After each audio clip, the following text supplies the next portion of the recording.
जय गुरुदेव। परम पूज्य स्वामी जी महाराज ने दादा गुरु महाराज के समय का एक वाक्य सुनाया। स्वामी जी महाराज ने बतलाया कि बड़ी पुरानी बात है। उन दिनों में चिरोली में गुरु महाराज के पास रहा करता था, तो एक बहुत गरीब आदमी फटे हाल अवस्था में हमारे गुरु महाराज के पास आया और बड़े ही दीन भाव से उनसे विनती किया कि महाराज, मेरे पास रोजी रोटी का कोई साधन नहीं है, दया करिए। वो आदमी सट्टा खेला करता था। तो गुरु महाराज बोले कि जा अठन्नी का सट्टा खेलना और उससे जो भी लाभ हो उससे कोई छोटा मोटा धंधा शुरू कर देना, पर एक बात का ध्यान रखना कि फिर कभी सट्टा मत खेलना। तो वह आदमी चला गया और फिर कई बरस बीत गए। तो एक बार मैं गुरु महाराज के पास ही था, तो गुरु महाराज ने मुझसे कहा कि अरे वो भगत फिर लौट कर नहीं आया, पता नहीं उसका क्या हाल है, तुम जाओ और उसका हालचाल लेकर आओ।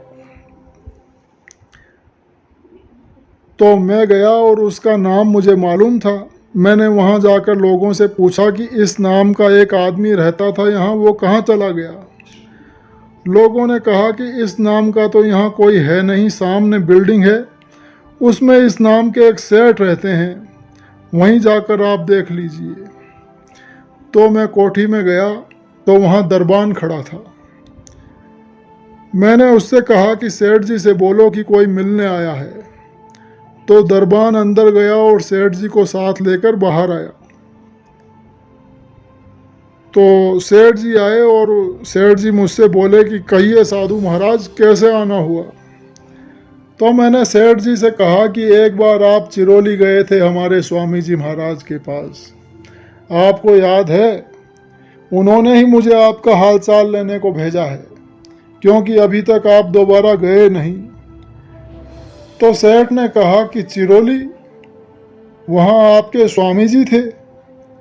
कुछ देर वो सेठ सोचता रहा और फिर दिमाग पर जोर डालते हुए बोला कि अच्छा याद आया, वो जो गांव में एक पंडित जी थे बड़े सीधे साधे, वो आपके स्वामी जी महाराज हैं। ये सब सुनकर मैं लौट पड़ा बिना कुछ कहे सुने। वहाँ से चलकर सीधा चिरोली गांव आया। गुरु महाराज बोले कि कहो बच्चू, उसका कुछ अता पता मिला? तो मैंने सारी बातें ज्यों की त्यों स्वामी जी को बतला दी। तो स्वामी जी बोले कि अच्छा, बात आई गई ख़त्म हो गई। कुछ दिन बीते मैं स्वामी जी महाराज के पास ही था, तो वही सेठ वैसे ही फटे हाल अवस्था में स्वामी जी के पास आया और रोने लगा। बोला कि महाराज, बड़ी गलती हुई, मुझे माफ़ कर दीजिए, दया कीजिए, रोटी के लाले पड़े हैं। मैंने आपके मना करने के बावजूद सट्टा खेला जिसमें मेरा सब कुछ चला गया। तो स्वामी जी महाराज बोले कि अब तो मेहनत मजदूरी करो, तुमने दया को ठुकरा दिया, उसकी अवहेलना की, अब कुछ नहीं हो सकता। परम पूज्य स्वामी जी महाराज ने यह वाक्य सुनाया। जय गुरुदेव।